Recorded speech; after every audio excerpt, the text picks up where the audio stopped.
but I don't know if they will. Okay. Number 4, the Houston Rockets. They dropped 2 spots. I actually think this works out okay for them. This is good. Though. This is good. Yeah. Like, I would prefer Scoot Henderson for them, like, for sure. Right. I wonder if they look to potentially try and package like a couple of their really young, interesting players to move up to number 2. That's like a real thing that you could look to do. I don't know. I might just take Amen Thompson and pair him with Jalen Green, have the most athletic backcourt in the NBA, have a backcourt that certainly has the most. If both of those guys hit, that is the best backcourt in the NBA. Straight up. If both of those guys reach their ceilings, Jalen Green as a shot maker, Amen Thompson as a defensive playmaker who is an elite transition idea or playmaker, who is an incredible rim pressure threat, who can also really make high-level passing reads. If both of those guys hit, that is the best backcourt in the NBA. Yep. That's scary. That's a really scary thought. And then you pair that Jabari Smith as a floor spacing front court guy. It's the perfect way to utilize him. Like, now all of a sudden the pieces in Houston are starting to come together. Still a little bit funky with like the Şengün low post, high post touches and the, infinite pivots and spin moves that he wants to do. You'll love the idea of having Amen Thompson as a cutter off of a lot of those actions. Jalen Green's athleticism as a cutter off of some of those actions. I think that Amen has the defensive juice at the point of attack to help maybe mitigate some of the concerns you have with Şengün. Like, I've long thought of the guys outside of Scoot and Vic. Like, Amen infinitely makes the most sense in Houston to me because he gets to be a little bit more of the playmaker and the high field guy. But this is where they can really start to lean into the identity. They've been collecting a lot of players and taking best available. Now the fit would start to work with Amen here. It's athleticism in the backcourt, floor spacing and IQ in the front court, and just add enough of those toolsy wings, the Tari Easons, the KJ Martins of the world, in at those wing spots to just kind of muck it up and be super athletic too. So I totally agree with all of that. And I'm like really interested in this roster. What I will say though, is they would have a lot of non-shooters on the roster. They would. And while I am very intrigued by Şengün playing that high post short roll game, I'm also a little bit worried about playing him with like a non-shooting point guard like Amen long term. Yep. That could create playoff problems, but also like it's kind of champagne problems on some level, right? You kind of just let that roll, in my opinion, and you see where the roster goes. But the thing is, like, they have a crazy amount of cap space this summer too to be able to add shooting potentially. They do. Like, here's like one that I've kind of been like throwing around in my head a little bit. Let's say you draft Amen Thompson. Okay. You have Jalen Green, you have Jabari Smith. Is there a world where like a Miles Turner, Alperen Şengün trade construction is interesting in order to get the defensive infrastructure that Houston really needs long term? Turner is on like a sweetheart contract. Yeah. Like $20 million next year, $19 million the year after. You get the floor spacing that Amen Thompson needs and that Jalen Green needs. I think a really underrated thing that happened last year was Jalen Green really improved as like a driver, a foul drawer. He played a little bit more patiently, I thought, on his drives. I wonder if there's something there that is like a little bit interesting too. If you don't buy the Thompson Şengün fit because of the lack of spacing, when, oh, by the way, you also have like Tari Eason as well to fit into the mix here. Yeah. So I think first things first, if you get Amen Thompson or Scoot Henderson somehow in this draft, they are infinitely more valuable than what Alperen Şengün already adds to this team. So if you have to sacrifice one piece to make it fit, Şengün is the guy you shop. And it's not just because Amen is better. It's because I think the center position is eminently more replaceable in terms of finding what Houston would need as well. So Miles Turner, the ideal fit for somebody like this. Rim protector, solid interior defender, a little bit of scheme versatility, but can finish at the basket and play a little bit more on the perimeter to provide that spacing if they want to lean into Amen and slashing Tari Eason. So I get it in theory. I don't know why Indiana would want that though. Yeah, like someone said, Tari Eason. Tari Eason's like interesting as a centerpiece is one of the centerpieces in a Turner trade. But again, like if I'm Indy, I'm not moving Turner unless I'm getting like a higher upside player. And I think Şengün genuinely has a lot of upside, is why I say that. I just am intrigued by where the fit goes now. The other options here, I would take Amen Thompson if Amen Thompson is there for Houston. If Scoot Henderson by some miracle falls, sure, by all means. But if should we be considering like Cam Whitmore? Should we be considering Asar Thompson? Should we be considering Taylor Hendricks, like somebody like that over Thompson here? Not for me. I have Amen number 3 on my board. I actually have him ahead of Brandon Miller at the moment. I really believe in the combination of quick twitch athleticism and passing ability. I would want to commit to putting the ball in his hands somewhere. And as good as Jalen Green is as a scorer, I think pairing him with a great decision maker in the backcourt like Amen kind of gets the best out of both of them. So if I'm Houston, to me, it kind of stops and starts there. Yeah, no, I agree. I'm taking Amen Thompson if I'm Houston in that circumstance. Is there now maybe this is where we get into trades. So I've seen a couple of ideas here. Is there, I'm trying to find comments. I'll find them as I bring this question up. Is there a world where you think Houston can get from 4 to 2 in order to take their favorite of Brandon Miller or Scoot Henderson? I think there's a world. I'm not the capologist guru guy who knows exactly what it takes to kind of move up 2 spots when there's this large of a perceived difference, because everybody knows why you're moving up if you're trying to do so. It's for Scoot.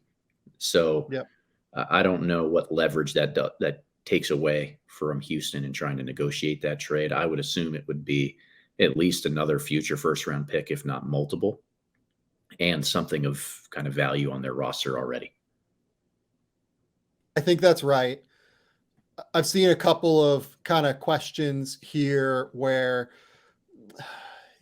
like could Houston, I think I saw like Tari Eason in 4 for 2. I don't think that's enough to get up to number 2. I think I saw, future first and 4 for 2 would depend on the first, I think, in like a real way.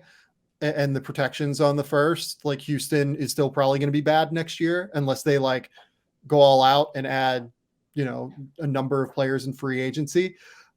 By the way, another piece of this for Houston is the incessant James Harden rumors that continue to engulf this franchise. So let's say that James Harden tells you before the draft he wants to come to Houston. And he's not using Houston for leverage because Houston has an immense amount of cap space, and it's the easiest way for him to get leverage from Philadelphia. I think that's a pretty real thing here, potentially.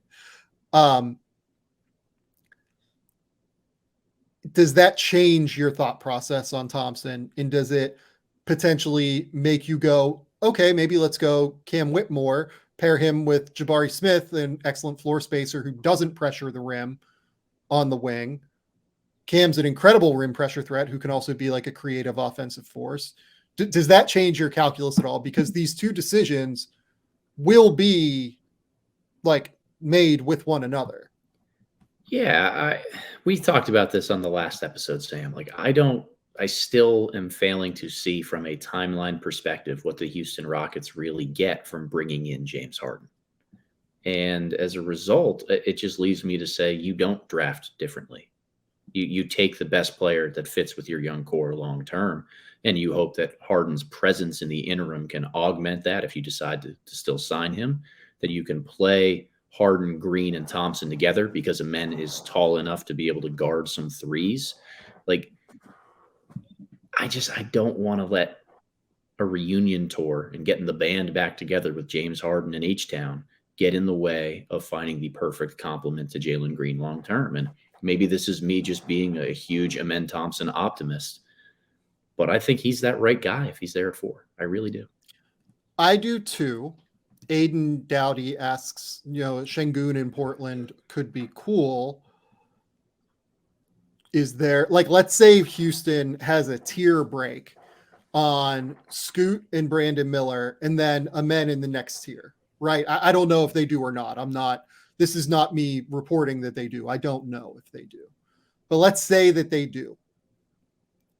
Would you be willing to move Şengün to move up one spot in order to get a player that you have in a different tier of prospect? You and I think, don't have that. We don't necessarily. Yeah. But philosophically, I think is an interesting way to put this. Would you move Şengün to move into a different tier of prospect? Yes. Okay. If it's Scoot Henderson's available at 3 and Portland is saying, hey, we'll move back a spot and we'll flip with you if you give us Şengün, I'd probably do it. Yeah. Me personally, I would not do that.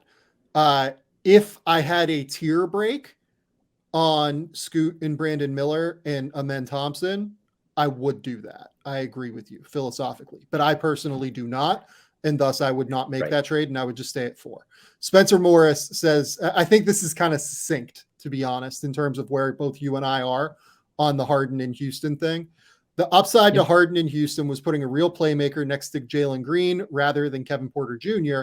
But now that they can't get Vic, it doesn't make sense. Just develop Amen at point guard. Very, very, very strong agree.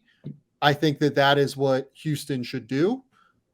And then use all of their cap space on like wings and like maybe find a defensive center or something like that.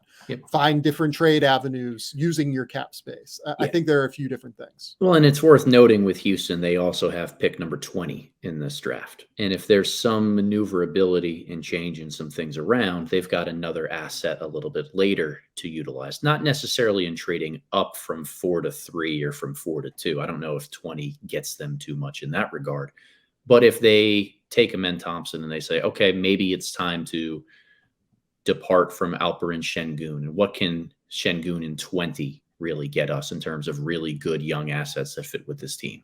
Or what do Kevin Porter Jr. in 20 get us now that we've got Amen Thompson in the fold? So like there could be some other movement from Houston outside of this pick, but it all starts with nailing who they end up with at number 4.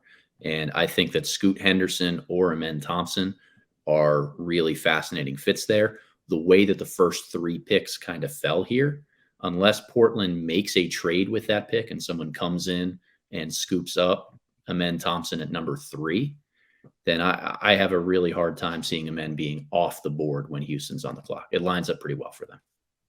Yeah. I think I agree that this just lines up well for Houston to take Amen Thompson. I did ask for fake trades potentially here in the comments. I've gotten a lot about Detroit, right? So Detroit falls from having the worst record in the league all the way down to number 5.